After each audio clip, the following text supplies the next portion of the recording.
Hola, hola.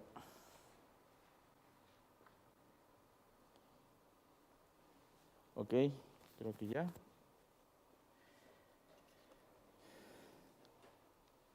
Bien, 1 Samuel, capítulo 11. La victoria que consolidó el reinado de Saúl. Ya habíamos visto acerca de Saúl, cómo Dios guía a Samuel para elegirlo, para ponerlo como rey a Israel. Y entonces llegamos al capítulo 11, la victoria que consolida el reinado de Saúl. ¿Y por qué? Fíjate, abre tu Biblia en 1 Samuel, capítulo 11, del versículo 1 en adelante. Fíjate lo que dice la palabra de Dios, si lo tienes ahí, puedes leerlo, lo puedes leer desde tu Biblia o de tu celular, porque no tenemos los versículos en esta oportunidad.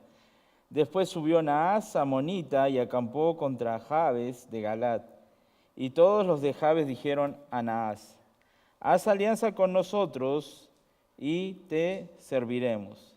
Y Naas amonita le respondió: con esta condición haré alianza con vosotros, que cada uno de todos vosotros saque el ojo derecho y ponga esta afrenta sobre todo Israel. Entonces los ancianos de Jabes le dijeron: danos 7 días para que enviemos mensajeros por todo el territorio de Israel, y si no hay nadie que nos defienda, saldremos a ti. ¿No? Versículo 3 parece que dijeran: oh, ¿y ahora quién podrá defendernos? ¿No? Dice, ¿no? Llegan a una situación, a un momento, ¿no?, decisivo en la historia de Israel, donde Dios levantó un líder para defender a su pueblo en su momento más desesperado. Fíjate acá, mira. Había crisis en Jabes de Galat, ya se presenta Naas, cuyo nombre significa serpiente o víbora, ¿no? Ahí en la versión que les he leído dice que acampó al frente de ellos, pero la palabra más correcta es sitió, o sea, se puso al frente de esta ciudad, los sitió como amenaza para guerra. Ahora, cuando sitiaba otro ejército, otras personas a una ciudad, lo que hacían era cubrir todas sus entradas, todas sus salidas, que ellos no pudieran tener acceso a cosas fuera de la ciudad. Entonces, ¿qué iba a suceder? Poco a poco, con el tiempo, las provisiones iban a ir acabando, ¿no? El ejército enemigo estaba afuera, se iba acabando, no iban teniendo cosas y en algún momento iban a salir, ¿no? Y era pues una guerra o una batalla por tiempo, por desesperación, por cansancio, estaban ahí con todos sus armamentos y la comida dentro de la ciudad se iba acabando, ¿no? Se iba acabando, el agua se iba acabando y en algún momento tenían que enfrentarse, ¿no? Al parecer este pueblo, esta persona, Naas, que es muy astuto, serpiente o víbora, dice, ¿no?, le pone una propuesta aterradora, ¿no? Porque en un momento ellos dijeron: se nos presentaron todos ellos, está sitiado, ¿qué hacemos? ¿No? Nos van a atacar, nos van a ganar, nos van a destruir toda la ciudad. ¿Ya? Entonces, digamos, hagamos alianza, dice, ¿no? ¿Qué le parece si pues, nos ponemos de acuerdo? Porque si vamos a la guerra, vamos a la batalla, va a ser muy complicado. Entonces, quedemos entre amigos, le dice, ¿no? Ahora, ¿qué le dice Naas? La respuesta de Naas es la propuesta aterradora, ¿no? Sacar el ojo derecho de cada hombre como condición de paz. A ver, ¿pueden agarrar su ojo derecho? Ahí está, ¿no? Su ojo derecho. A ver, ¿cuál es? Derecho, izquierdo, ok. Derecho, ¿no? Ok. Tápense el ojo derecho. Ya. Ahora, imagínate que tengas que enfrentar una batalla o una prueba así, ¿no? Es más complicado, ¿no? ¿Por qué les dice del ojo derecho? Ellos cargaban su escudo en la mano izquierda, ¿ya? Y entonces a todos los hombres le dice: vamos a hacer paz, dijo, ¿no? Ya vamos a quedar de acuerdo todos, pero lo que vamos a hacer es, todos los hombres de la ciudad se sacan el ojo derecho como afrenta, como ofrecimiento a este acuerdo, ¿no? Y entonces era una forma de decirles: van a quedar prácticamente sin protección, inservibles, no van a poder combatir, porque como te digo, ellos llevaban su escudo y con esta parte atacaban, ¿no? Entonces solo como por ahí les iba a quedar la parte defensiva por el ángulo de visión, ¿no? No es que no se podría hacer, pero iba a ser muy complicado y van a tener una desventaja, ¿no? Ahora, piensa esto, ¿no? Porque dice, esta amenaza representa más que una táctica militar, es un símbolo de humillación y opresión total sobre el pueblo de Dios, ¿no? ¿Qué iba a suceder? Si sucedía esto, pues todos ahí iban a tener una comunidad donde habían personas que pues estaban bien y otras personas que estaban sin el ojo derecho. ¿Qué iban a decir? Ah, pues ellos fueron los que se rindieron a nosotros, por eso no tienen ojo. Los niños iban a preguntar, las personas iban a preguntar, ¿por qué hay tantas personas que no tienen el ojo derecho? ¿Qué pasó? Pues se humillaron, ¿no? Entonces, sin embargo, ellos lo consideran, dice ahí en el versículo, ahí en adelante, en el 3, entonces los ancianos de Jabes le dijeron, danos 7 días para que enviemos mensajeros por todo el territorio de Israel. Y si no hay nadie que nos defienda, saldremos, ¿no? Ahora, hay unas veces en nuestra vida que hacemos esto, fíjate. Alianzas peligrosas con el mundo, ¿ya? Ellos estaban considerando esto, le dijeron, danos 7 días, vamos a considerar tu propuesta, porque nos tienes ahí sitiados, porque podemos acabar, digamos, la fiesta en paz, entonces consideremos, ¿no? Danos 7 días. Y hay una alianza peligrosa ahí, ¿no? Ahora, ¿por qué decimos que hay una alianza peligrosa? Cuando la desesperación nos tienta a negociar. Y es interesante que después, como decimos, alerta de spoiler, Saúl le va a pasar esta situación por desesperación. Pero en este momento él estaba siendo guiado por la palabra de Dios, estaba empezando a buscar la voluntad de Dios, ¿no? Y tenían esta propuesta del enemigo. Naas ofrece un pacto que requiere un sacrificio del ojo derecho de cada hombre, ¿no? ¿Cuántas veces el mundo nos ofrece soluciones que requieren sacrificar nuestra integridad? Ojo con esto, ¿ya? Y prestemos atención, porque es bien interesante que cuando el mundo nos ofrece negociar, nos va a pedir algo valioso. ¿A ellos qué le estaba pidiendo? El ojo derecho. Lógicamente, la vista es algo valioso, ¿no? Todo el día nos ayuda la vista, ¿no es cierto? ¿No? Para contar, para caminar. Te limita mucho no tener una buena visión, ¿no? Por ejemplo, cuando uno llega a los 40 años, es impresionante porque sopla las velas y ya necesitas esto. Al momento, no sé, varios de mi generación me dicen, ¿no?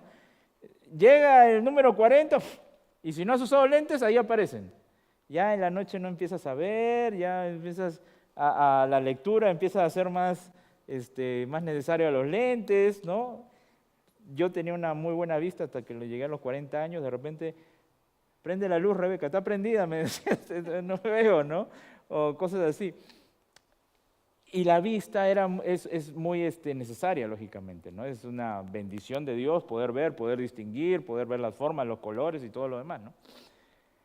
Pero cuando el mundo quiere negociar con el creyente, o cuando nosotros nos ponemos a la disposición de negociar con el mundo nos va a pedir algo valioso. Y podemos entrar en la circunstancia, en la situación de negociar y decir, pues dame 7 días para considerarlo, ¿no? A ver si no considero algo mejor.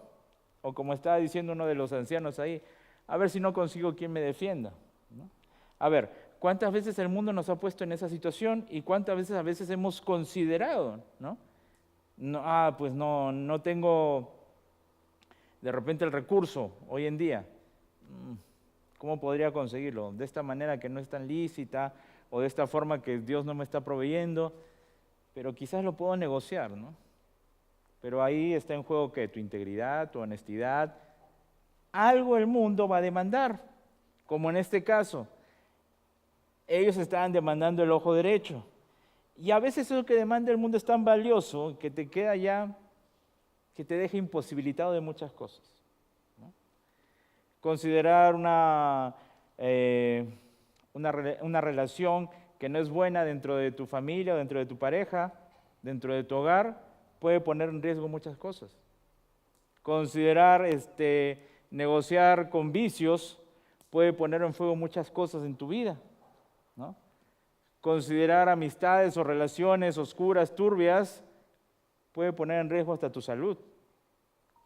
Y puede dejarte como ellos lo estaban considerando, ¿no? Sin una parte esencial de tu vida.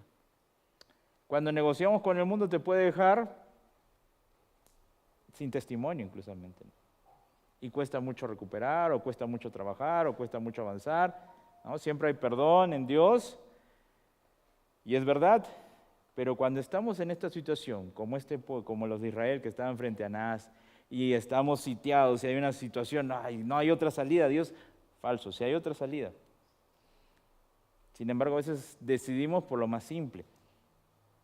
En este caso no era lo más simple, pero ya iba a traer paz a las naciones, ¿no? Ya no iba a acabar la guerra. ¿Y tú cómo crees si ellos negociaron? Si ellos decían, ya te entregamos el ojo derecho y ellos iban a estar ahí en medio de ellos, ¿tú crees que la situación iba a ser tranquila, que iba a quedar allá? Iba a haber un montón de burlas, iba a haber un montón de esclavitud, iba a haber muchas cosas seguramente, ¿no? Pero a veces el engaño es tan sutil que dices, entrégame esto y ya van a pasar todos tus problemas.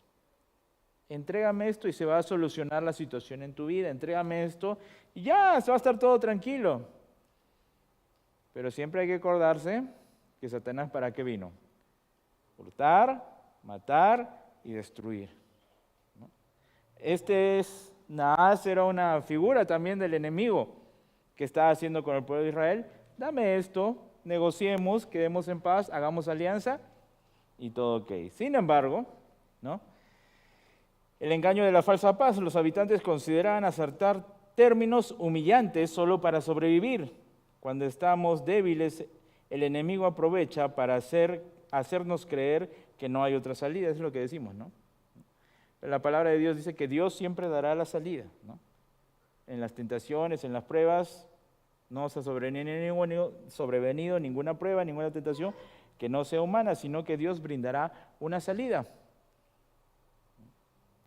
El tema es cuando acuérdate, evitemos negociar con el pecado, evitemos negociar con el mundo. La línea es muy corta para eso, ¿no? Y entre más atrás estemos de esa línea, en realidad va a ser de bendición. No estamos libres, ninguno de nosotros, de empezar a negociar y acercarnos a esa línea. Pero para eso necesitamos fortalecernos en Cristo, para eso necesitamos apoyarnos unos a otros, ¿no? Como iglesia, apoyarnos unos a otros. Como familia, apoyarnos unos a otros. Como esposos, apoyándonos unos a otros, ¿no? Y es importante porque a veces en iglesia o en familia empezamos a hacer nuestra vida tan individual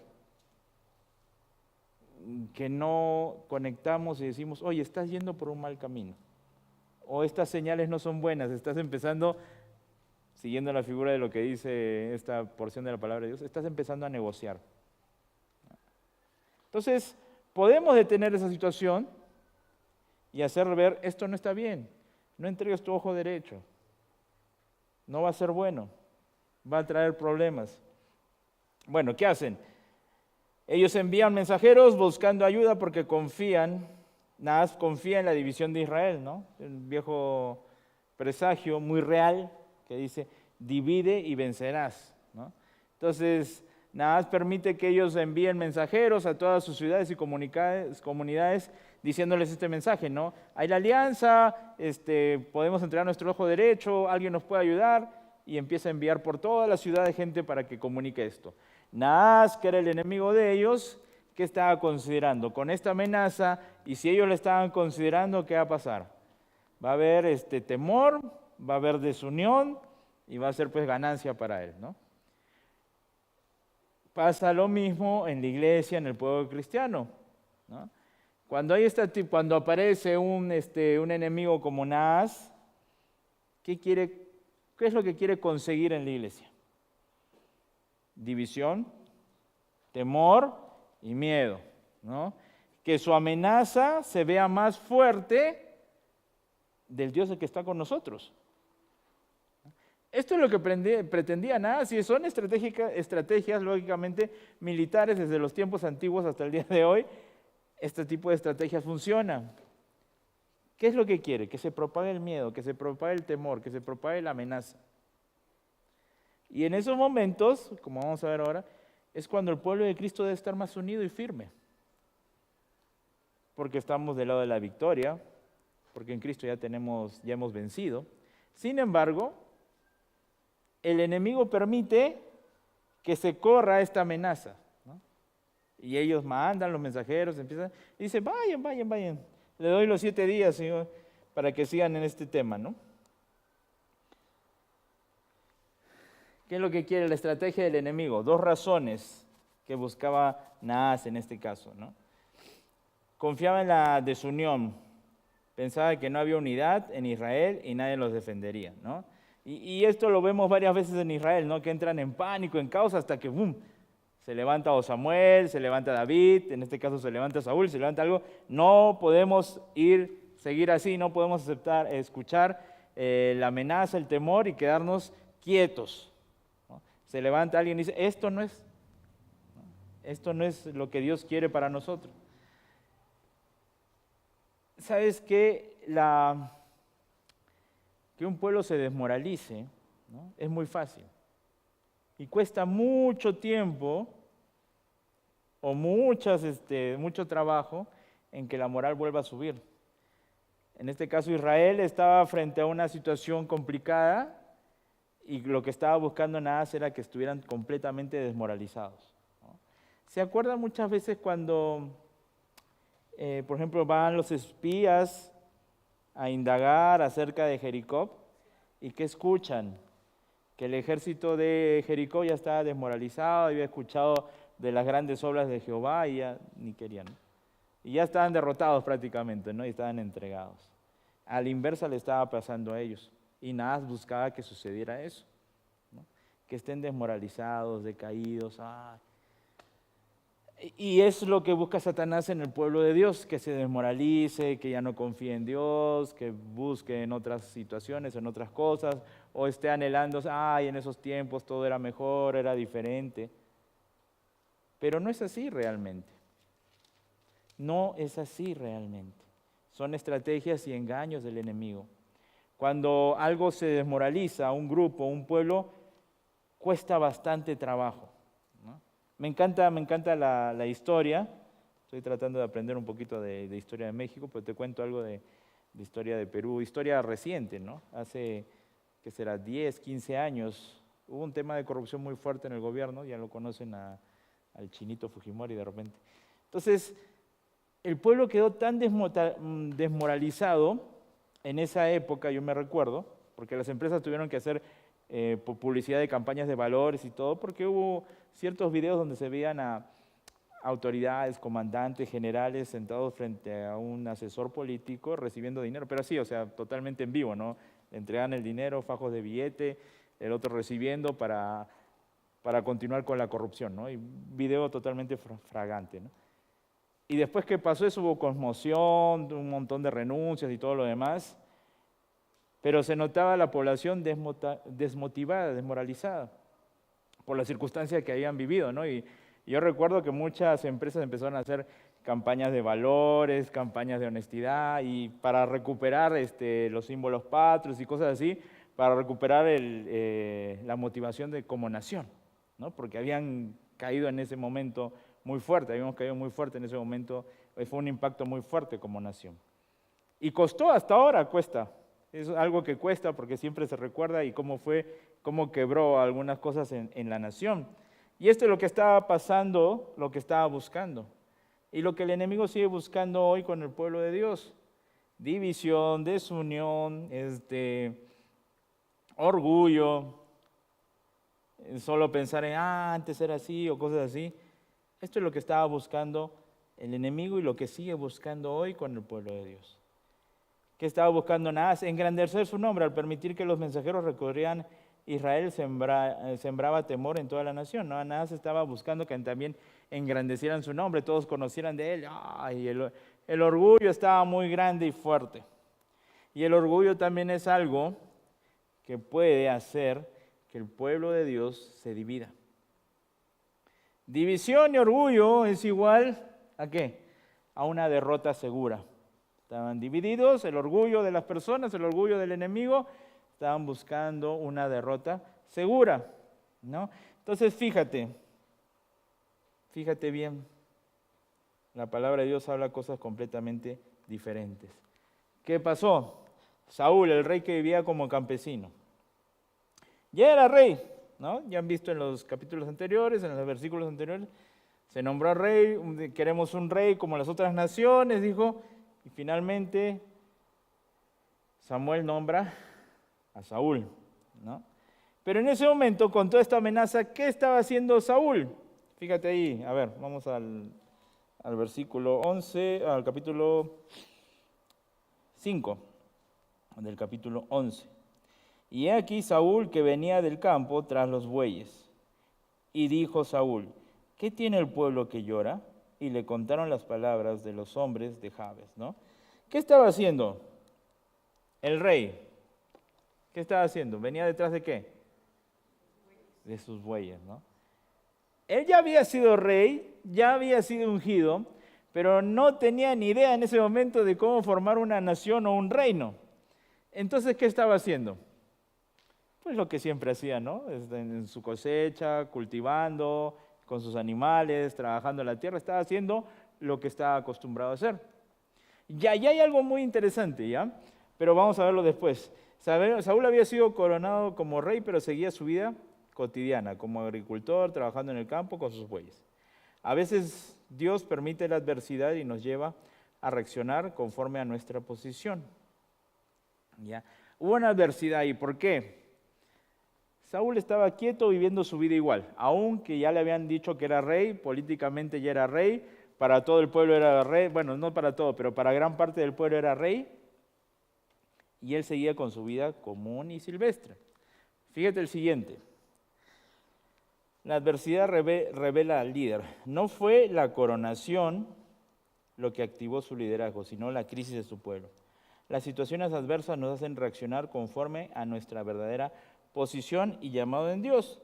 Algo interesante que dice ahí es, ¿qué tiene el pueblo que llora? ¿No? O sea, él tenía un interés en su pueblo y se ve que estaba afligido. Y esto no fue algo de indiferencia para Saúl. Él preguntó, ¿qué tienen? ¿Por qué están llorando?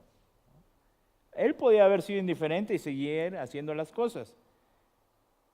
Pero le llamó la atención o llamó a su carácter por qué estaba llorando el pueblo. ¿No? Otra cosa para aprender es cuando alguien está afligido, hay que buscar estar a su lado y por qué está sucediendo esas cosas, ¿no? Y buscar cómo ayudarlo. Pero fíjate algo, recuerda, él ya era rey. Ok, posición y práctica, es algo que se ve en vida cristiana, ¿ya? Y es importante de repente en este punto entenderlo, ¿ya? Posición, es lo que ya somos por la fe en el sacrificio de Cristo, salvación e identidad de Cristo. ¿Alguien puede leer Efesios 2:6? Así, con voz poderosa. Efesios 2:6.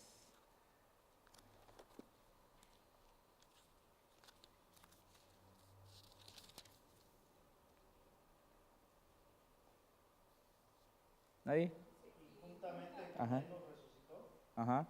y asimismo nos hizo sentar en los lugares celestiales con Cristo Jesús. Ok. Entonces, juntamente con Él nos resucitó. Y así mismo, ¿qué hizo? ¿Nos hizo qué? ¿Sentar en dónde? A ver. ¿Dónde está sentado qué es? ¿Un lugar celestial? Es una silla, ¿no es cierto? Está diferente a un lugar celestial, ¿no? Ok, esto es lo que se llama en vida cristiana posición. ¿Quiénes han puesto su fe en Cristo? A ver. Amén.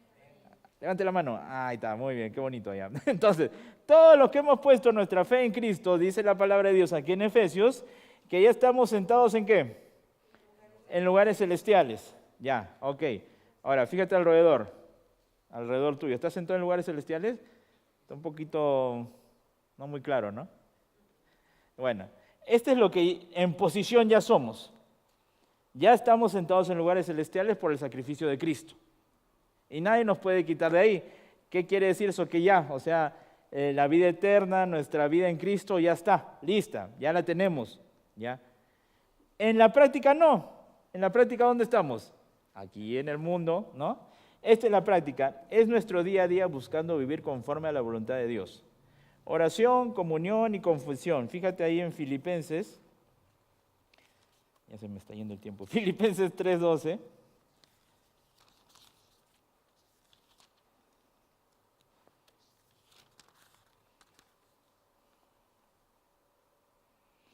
Dice así, no que lo haya alcanzado ya, ni que ya sea perfecto, sino que prosigo por ver si logro hacer aquello para lo cual fui también nacido por Cristo Jesús.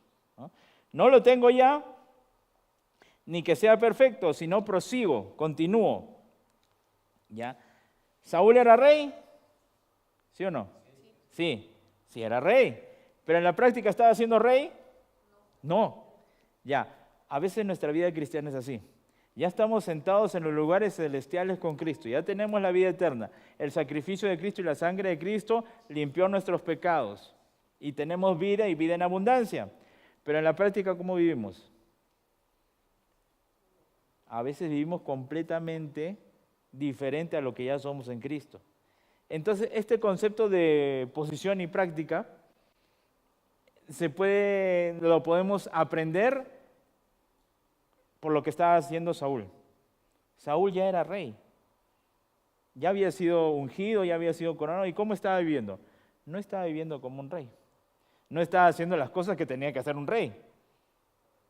Entonces, algo que debemos aprender en nuestra vida es que posicionalmente ya estamos sentados en los lugares celestiales. Ya estamos con Cristo, ya estamos limpios, ya estamos en Cristo Jesús. Pero en la práctica, ¿cómo es nuestro día a día? A veces está lleno de engaño, de orgullo, de envidia, de chisme, de muchas cosas que pueden estar en nuestro corazón, en nuestra vida rondando. Entonces no estamos viviendo conforme a nuestra posición. Somos como Saúl. Ya tenemos el título todo, pero no estamos viviendo como deberías, ¿no? Entonces, si de repente alguien viene y te nombra y dices, tú eres el rey de tal ciudad y tienes todos estos privilegios, ¿no? Y al otro día sales y sigues, no sé, cosechando tus jitomates. Y dices, pero ya tienes que estar allá en el palacio. No, acá me gusta. Es nuestra vida así, ¿no? Ya tienes que disfrutar de Cristo, ya tienes que vivir en Cristo, ya tienes que disfrutar la santidad, ya tienes que orar, ya tienes que mostrar amor. ¿Por qué? Porque no estamos viviendo conforme a nuestra posición. Saúl en ese momento no estaba viviendo conforme a su posición, pero tuvo que pasar algo para que reaccionara y empezara a vivir conforme a lo que ya era en Cristo. Aplicación en esta parte del estudio. No esperes que pase algo para que ya empieces a vivir conforme a lo que Dios te dice. No empieces que pase algo para que dejes ese pecado que está en tu vida. O no dejes de estar dentro del gran pez, como Jonás, para decir, sí, Señor, voy a obedecer y te tengan que expulsar en la playa como el pez, ¿no? Entonces, considera esto. Si ya has puesto tu fe en Cristo, pues creo que todos levantan su mano. Y si no, idea de salvación. Recordemos que en la práctica debemos vivir como hijos de Dios. Hay que avanzar. Entonces, a ver. El momento decisivo. Saúl pregunta, ¿qué le pasa al pueblo? ¿Por qué llora? Te decía, un líder genuino se interesa por el dolor de su gente, ¿no? El Espíritu lo impulsa. Al conocer la injusticia, el Espíritu de Dios vino sobre él con poder. La ira santa nace cuando vemos al pueblo de Dios amenazado. Siguiente, volvamos ahí a 1 Samuel. Perdón que los moví un ratito, pero creo que caía muy bien ese ejemplo de reconocer cómo debemos vivir. 1 Samuel, capítulo 11, volvamos rapidito. Siempre me olvido que comprar unos chocolates para hacer preguntas. Tengo que comprar el mismo día, porque si no, no duran, me los como. Ok, dice, al oír estas palabras, el Espíritu de Dios vino sobre él con poder y él se encendió en ira en gran manera, ¿no? El Espíritu de Dios, como recordarán, como sabrán, en el Antiguo Testamento venía momentáneamente sobre alguien para ejecutar algún propósito que Dios quería. En Hechos, después de Pentecostés, viene el Espíritu Santo y ya es una morada permanente en el creyente. ¿Ok? Pero en ese tiempo era así, todavía Dios tenía ese accionar. Viene el Espíritu Santo sobre Saúl y tomando un par de bueyes, los cortó en trozos, tuvieron que pagar todos los bueyes, y los envió por todo el territorio de Israel por medio de mensajeros diciendo, así se hará con los bueyes del que no saliere en pos de Saúl y en pos de Samuel. Les manda una gran advertencia, ¿no? Agarra, parece una amenaza de hoy en día, ¿no? Pero agarra los bueyes, los secciona, los divide, los parte en varios pedazos y los manda por todas las ciudades y todas las comunidades. ¿Y qué dice? El rey empieza a accionar, a actuar como rey frente a una situación a veces adversa, nos hace reaccionar y ve, yo debo vivir así. Corta todo eso y manda para todos lados y les dice, al que no saliera en pos de Saúl y Samuel, así le vamos a hacer a sus bueyes, ¿no? Entonces, como que hace reaccionar al pueblo, ¿no? Es interesante que a veces los líderes, y en este caso tienen que hablar de alguna manera fuerte para que la gente reaccione, ¿no? Y está en la Biblia, ¿no? Tú lo ves en Saúl, lo ves alguna vez en David, lo ves en Samuel, lo ves en Moisés, porque a veces decimos, no, pero ¿por qué es un poco fuerte lo que me están diciendo? ¿Cuál es la intención en este caso de Saúl? Que la gente reaccione, ¿no? Y que vaya. ¿Cuál es la reacción de Saúl? Está haciendo lo que tenía que hacer en ese momento. Y fíjate que dice, en pos de Saúl, ¿y a quién menciona? A Samuel, al profeta. Y está reconociendo que tenía que ir de la mano de Dios todo esto que estaba haciendo. No era simplemente por él. Tenía que ir de la mano de Dios, tanto Saúl y Samuel. No era un capricho, ¿no? Estaba yendo como en ese tiempo tenía que ir. Siempre tenía que ir el profeta encaminado, incluso después para hacer los sacrificios y todo lo demás. Entonces comunica a todo el pueblo y esta va a ser el problema, lo que se van a ganar si no salen, ¿no? Entonces ellos estaban diciendo, los otros nos piden nuestro ojo derecho. Y aquí sale Saúl y dice que al que no salga, a su buey lo van a hacer carnita, ¿no? Entonces, ¿a dónde vamos? ¿Qué hacemos? Fíjate qué dice el siguiente versículo. Y cayó temor de Jehová sobre el pueblo. Y salieron ¿cómo? Como un solo hombre. Qué maravilloso. Que lo que habían trabajado, lo que había hecho Saúl, ¿cuál fue la reacción? Que todo el pueblo saliera como un solo hombre. Esto es nuestro objetivo, esto era nuestra meta, vamos, ¿no? Esta es la situación, vamos. Ahora hemos entendido que tenemos un líder, que tenemos un rey, vamos a seguir. ¿Cuál es el objetivo y la meta de cada creyente en la iglesia? Dar la gloria a Dios. Y si estamos viendo esa meta, ese objetivo, ¿qué tenemos que hacer? Vamos. Esa es la meta, ese es el objetivo. No tenemos que desviarnos. Y a veces el líder tiene que marcar el punto y decir, esto es por donde vamos a ir, conforme a la voluntad de Dios. ¿Te acuerdas? Menciona a Samuel, conforme a la voluntad de Dios, es por donde vamos a ir. ¿Y cuál tiene que ser la respuesta de nosotros como iglesia? Vamos, estamos cumpliendo el objetivo que Dios nos está diciendo. Una acción radical, cortó sus bueyes, sacrifica su medio de sustento, porque esto es lo que sustentaba a cada uno de ellos. Un líder conforme al corazón de Dios no puede quedarse callado frente a la injusticia. En esta semana vimos, ¿no? Los que pudieron asistir a la conferencia, que se habló sobre temas del aborto, todo lo demás, que una de las cosas que vimos es que no nos podemos quedar callados frente al asesinato de niños, frente a la injusticia, ¿no? Y tenemos que de alguna manera como iglesia dar los pasos para alzar la voz referente a estos temas. Convoca al pueblo, envía los pedazos por todo Israel con un mensaje urgente. Quien no salga detrás de Saúl y Samuel, así será hecho con sus bueyes, ¿no? Vamos con el siguiente. La unidad del pueblo de Dios, el temor en este caso, el temor de Jehová, dice, unifica, ¿no? La acción profética de Saúl produjo algo sobrenatural. El temor del Señor cayó sobre el pueblo y se levantaron como un solo hombre, 330,000, 30,000, al final un ejército de 360,000. una lección poderosa: cuando un líder actúa en obediencia bajo la unción del Espíritu Santo, el pueblo debe responder con unidad y determinación. Cuando vemos un líder, cuando vemos en la iglesia que se está yendo para crecer, para ir conforme a la voluntad de Dios, conforme a la gloria de Dios, ¿no? Y extender su reino, llegar a más personas, ¿no? Crecer en su palabra, ¿qué es lo que tiene que hacer el pueblo?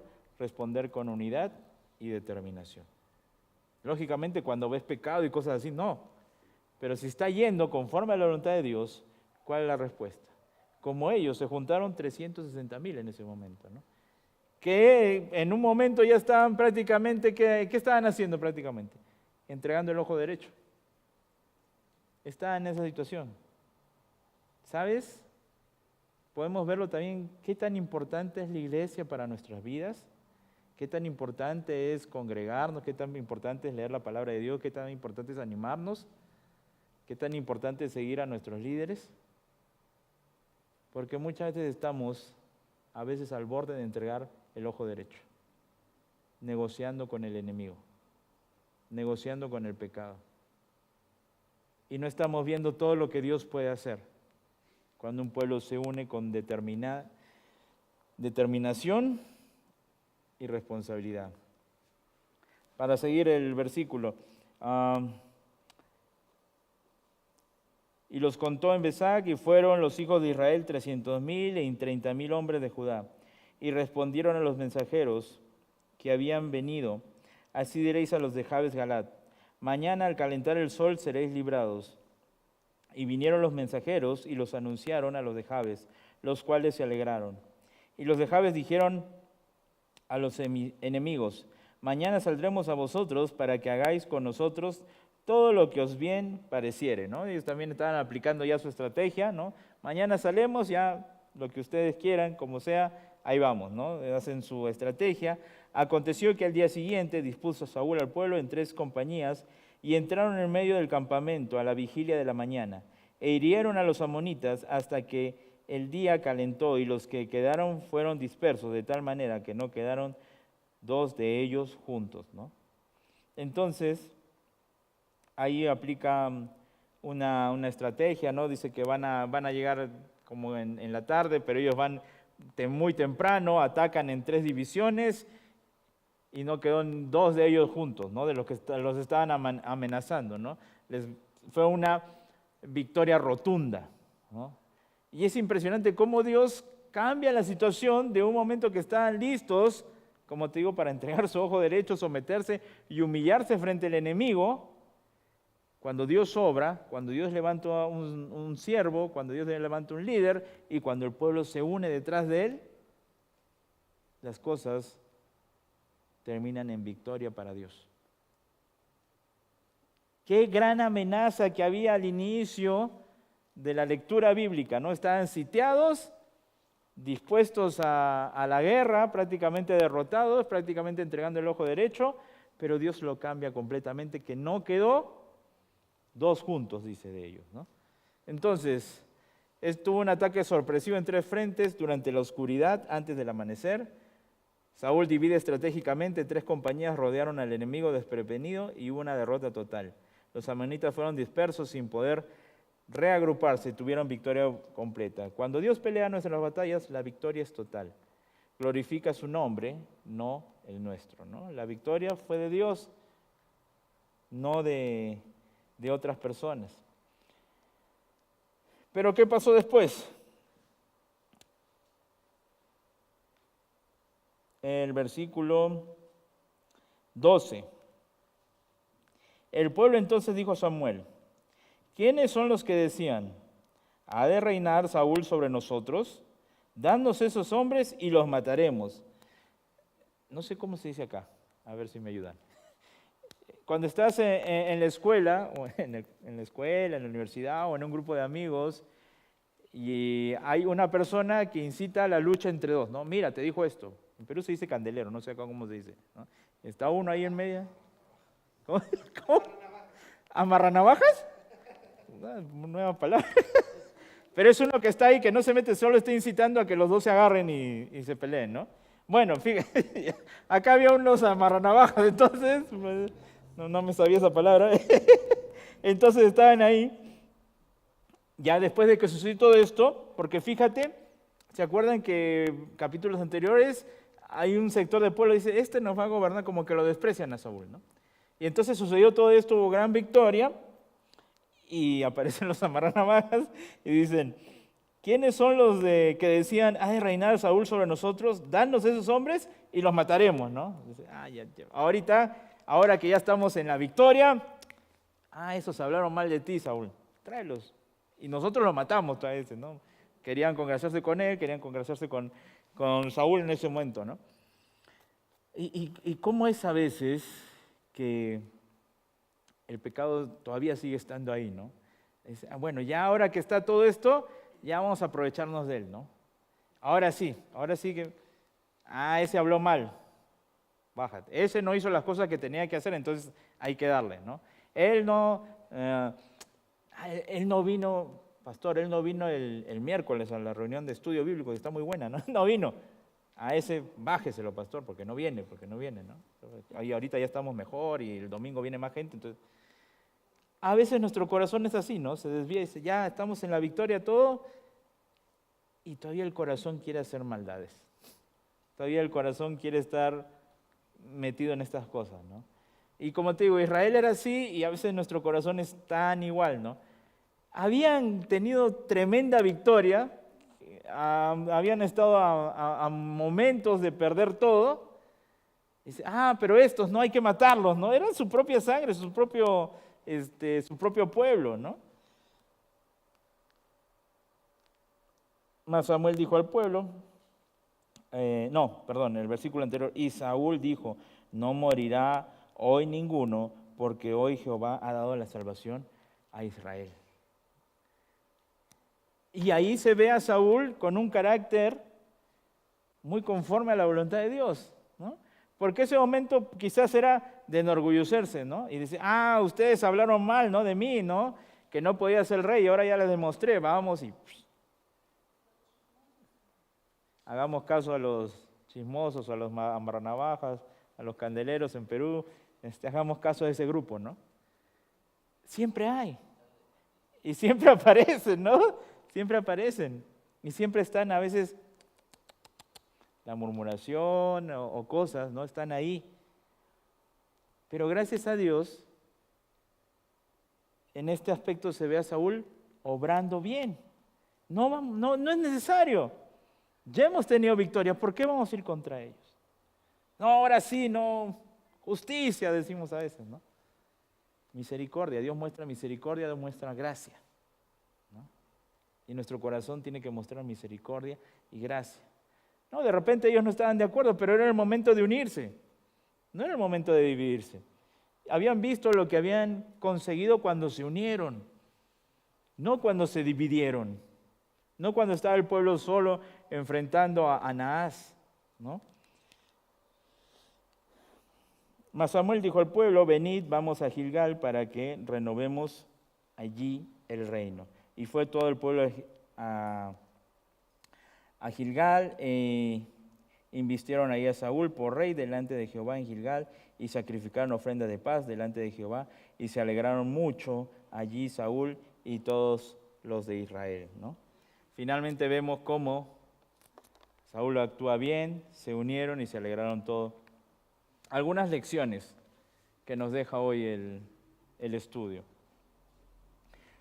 Una lección importante que vimos al inicio, hermanos, amigos, estimados, no negociemos con el enemigo.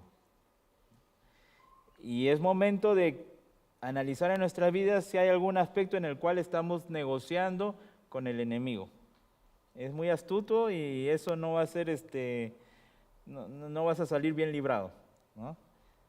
Y creo que muchos tenemos la suficiente tiempo en la vida cristiana para reconocer que muchas veces cuando nos equivocamos o cuando negociamos con el enemigo, es a pérdida, vamos a salir mal. Cuando el mundo te pide sacrificar algo valioso, recuerda, Dios tiene una solución mejor que cualquier pacto con las tinieblas. Dios tiene algo mucho mejor. No negocies con el enemigo, no hagas tranzas, ¿no? Vive conforme a tu posición, lo que dijimos. ¿no? Como Saúl puedes tener un llamado sin operar en él. La adversidad y el Espíritu Santo te impulsan en tu destino, ¿no? Puedes ya ser hijo de Dios, estar sentados en lugares celestiales, pero seguir viviendo como el viejo hombre, ¿no? Que ya ha sido despojado, ya ha sido desechado. Recordemos, iglesia, la unidad es poder. El enemigo cuenta siempre con nuestra división, o sea, siempre está pendiente de que haya división en la iglesia. Cuando el pueblo de Dios se levanta unido bajo el liderazgo ungido, la victoria es inevitable. Pero a la inversa, la derrota es segura. Celebra y renueva. Cada victoria es una oportunidad para renovar tu pacto con Dios y recordar quién es el que pelea por nosotros, es Dios. 1 Samuel 11 nos enseña que cuando soy débil, entonces soy fuerte. ¿En quién? En Dios. ¿No? 1 Corintios 6. En nuestros momentos de mayor vulnerabilidad, Dios levanta líderes, unifica a su pueblo y manifiesta su poder de una manera inconfundible. ¿Te sientes vulnerable en tu familia, en tu hogar? ¿Nos sentimos vulnerables como iglesia? Dios tiene un plan y Dios levanta líderes. ¿Qué ojo derecho está tratando el enemigo de quitarte hoy? A veces no es el ojo, a veces son otras cosas, pero te está tratando de quitar.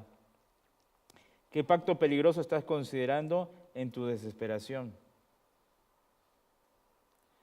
Confía que Dios tiene algo preparado para tu liberación. Tu victoria está más cercana de lo que piensas. Como te dije al inicio, ellos estaban ya desmotivados, listos para entregar el ojo derecho, ¿no? Pero la victoria estaba ahí, más cercana de lo que ellos imaginan. Entonces, como iglesia, recordemos, siempre la victoria está ahí. No negociemos con el mundo, vivamos conforme a nuestra posición. La unidad es poder. Cuando la iglesia se une y ora, es poderosa. Y celebremos y renovemos. Hay un pastel de chocolate para celebrar. Celebremos que Dios es bueno, celebremos su bondad, celebremos que podemos tener una iglesia, celebremos que podemos alabar su nombre, celebremos que hemos conocido a Cristo, celebremos que somos hijos de Dios, celebremos que podemos amarnos unos a otros, celebremos que podemos orar, celebremos que podemos comunicar el mensaje de salvación a otros, celebremos que estamos como iglesia siendo motivados a seguir avanzando, a seguir creciendo, celebremos que Dios tiene un plan y celebremos que estamos del lado de la victoria. Vamos a orar para terminar. Nuestro buen Dios, Señor, te agradecemos, Padre, por este tiempo. Gracias, Señor, porque sitia nuestras vidas, Señor. Reconocemos que muchas veces la desesperación juega parte fundamental en nuestros corazones, pero también tenemos que reconocer que tú tienes todo el poder, toda la gloria y tienes la victoria, Señor. Que podamos dejar de negociar con el enemigo, dejar de negociar con el mundo y vivir conforme a tu voluntad. Padre, que podamos ser como iglesia unidos para darte la gloria a ti. Que podamos respaldar el liderazgo que tú has puesto, Señor, a través de nuestro pastor. Y que también oremos, Señor, en este momento por su salud. Pedimos que le puedas restablecer, pedimos que le puedas guiar, que le puedas proveer, que nos ayudes a ver la necesidad, que podamos mostrar misericordia, amor, gracias, Señor. Y Padre, que en tu voluntad pueda ser levantado, pueda ser sanado, pueda estar nuevamente más tiempo con nosotros, Señor, y que también restablezcas su vida, restablezcas su salud y también estés ayudando a todo su entorno, a su esposa, a sus hijas, Señor, y a nosotros como iglesia a ser parte de ayuda para él, Señor. Gracias por tu amor y por este tiempo en Cristo Jesús. Amén. Creo que atrás hay un pastel que hizo Rebeca, a ver si alcanza para todos. Y creo que hay café también, ¿no? ¿Sí? Sí. Pueden pasar. Con confianza.